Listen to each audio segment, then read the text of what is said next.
Hey guys, what's up? How's it going? Today we're going to go over how to draw a Birdbox skull, meaning a blindfolded skull. It's going to be a blindfolded skull design. I'm going to be doing this in pencil. I'm going to walk you through it step by step. It is going to be for beginners, so that's the most important part. It's going to be kind of a long video, so stay with me. You will learn, a lot, and that's it. So pay attention and let's start going. I'm going to be using this Faber-Castell to really kind of go into it.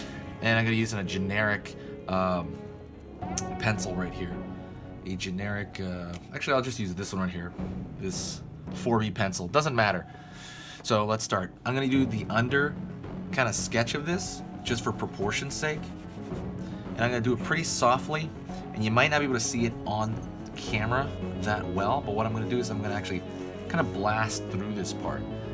So I'm going to start with just a general skull shape, which is like kind of a squared oval. I'm going to mark where I want my blindfold.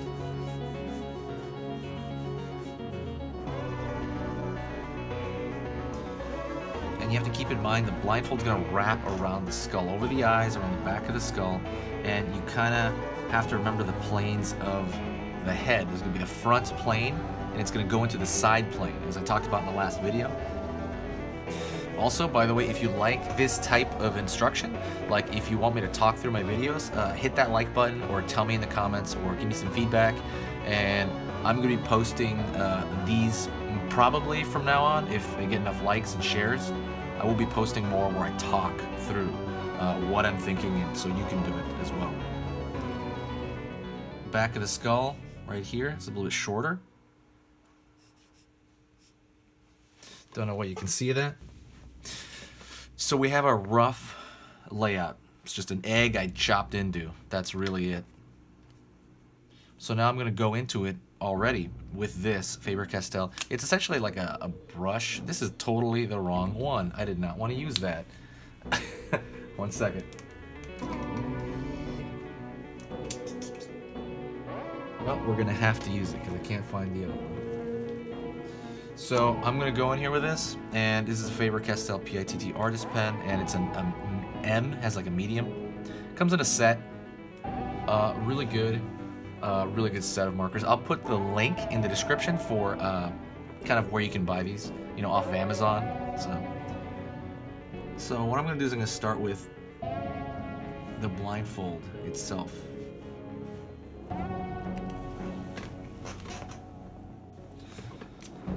And we're going to go across here.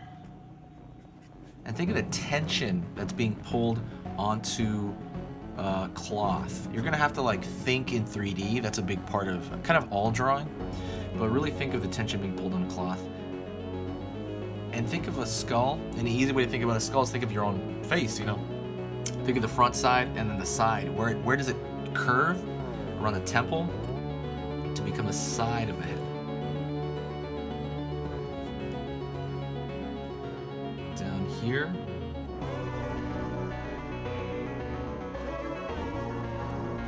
It's going to wrap around the zygomatic arch.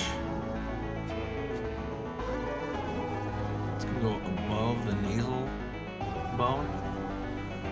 Down here, under the eyes, under the other eye. Pulling back.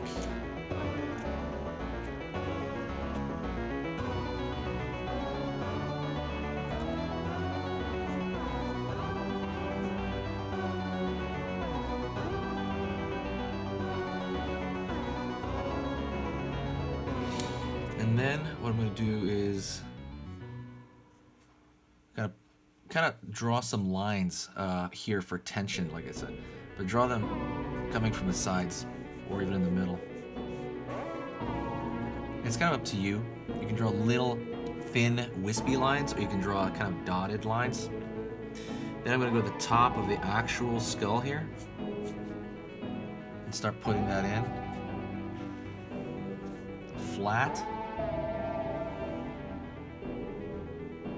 The back of the skull. The top of the temple will kind of peek out. Right here, the nasal cavity.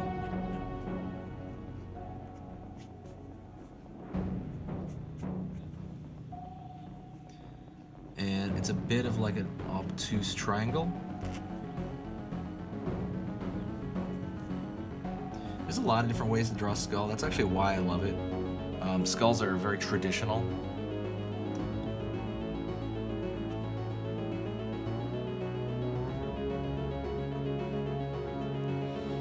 Go over here to the zygomatic arch. Kind of learned about that's the cheekbone. Down the far side of the face. Tooth cylinder right here, the top portion where the teeth are. I'm gonna throw a line right here, a wiggly line. Alright. And we're gonna go down here and do the rest of the teeth line. I'm gonna pull up. It's gonna merge into the rest of the mandible.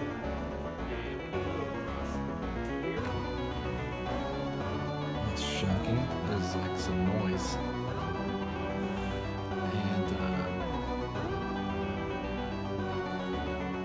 Go down here to the teeth.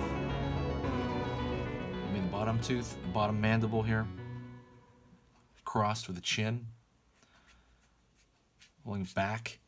The skull is very, very indicative. It's very, your bone structure has a lot to do with how your face looks. You know, when you think about it, that's what you call landmarks. Things like the cheekbone, depending on how much fat you have on your face, you know, how much baby fat. I have a lot of baby fat on my face, so then like the chin, right? That's a landmark is anywhere that bone is very close to the surface of your skin or body. So the chin, like something that would not be, for example, would be maybe in this like inner area right here. That's not a landmark. It'd be poking this cheekbone, maybe the end of the jaw, depending on again on your body weight.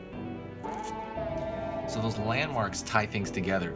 And when you learn the skull, you will look at a portrait and you'll be like, oh, okay, that is where this bony protrusion, let's say, on the brow is on a skull. And that's, you can tell that's bone as opposed to muscle. It's really important to know what you're looking at. If you want an entire anatomy lesson, let me know about that. Right now what I'm working on is I'll do this while I'm doing this back part. I'm working on a ebook because I want something that's easily printed out and held, not, you know, so you don't have to have your phone on you or have to look back and forth through video. I want to have an ebook on how to draw hands, and I'm going to go over the phalanges. I'm going to go over, is that the phalanges? Yeah, phalanges, I'm sorry, the tarsals. And I'm going to go through all the bones of, you know, like the hand, and I'm going to go over kind of how to draw them easily, you know, from beginning to end. Because that's a question I get constantly. I constantly get that question. Where, I'm going to fill this in, by the way, the nasal cavity. How do I draw hands? How do I draw hands? How do I draw? I see that over and over. I have a video on it, but I really need something comprehensive. So I'm going to make something called the Hand Bible, and I want that to be to the point and everything you'll ever need ever about how to draw hands, so that you can print it out, have a PDF of it, just have it on you and around you, and you know, that's what's coming up. I'm gonna release that in February. If you do want to know about when that comes out, I'm gonna put a link below and you can check that out. Just join the email list basically and you'll be fine. And I'll give you the announcement for when that comes out. But it's going to be in February. Currently, right now I'm doing this video in January, early January. Mid-February is when I want that to come out.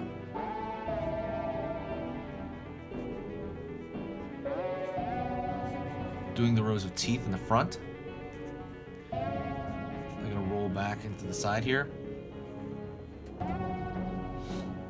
Underneath the teeth as well, the under row, lower row.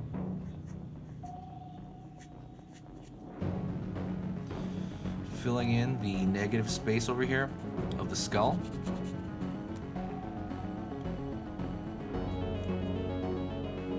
And what I like to do is underneath in the back of the skull, I like to put a shadow.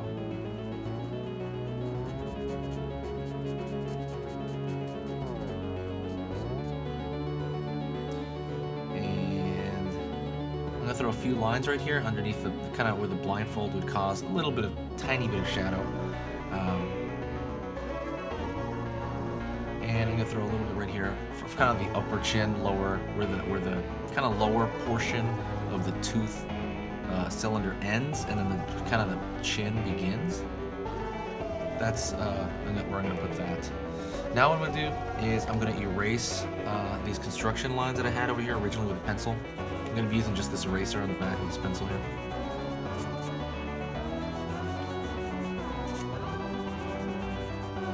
And that's pretty much it. What you can do after this, actually, if you can put any design you want around you know, your creation, whatever that is, and that's kind of up to you. That's like style points. Will this have you know, maybe like an extra thick line around it, or will this have like an abstract shape next to it? People do that. Maybe put like a circle back here, and you can, you know, possibly, if you want, you can fill that in maybe with black entirely if you're gonna do that. I'm not gonna do that because I'm gonna kill this marker. You know, think of what kind of cool abstract shapes. It's kind of like presenting your drawing with something, but that's kind of up to you. And I really hope that you got a lot out of this lesson.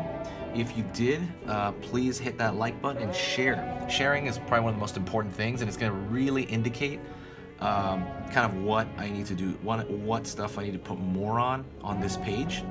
What stuff I need to put more of on this page. So yeah, sharing, I can see, you know, where they just share it anywhere, Twitter, Facebook, anything like that. And also join the email list for updates on that hand drawing Bible pretty soon.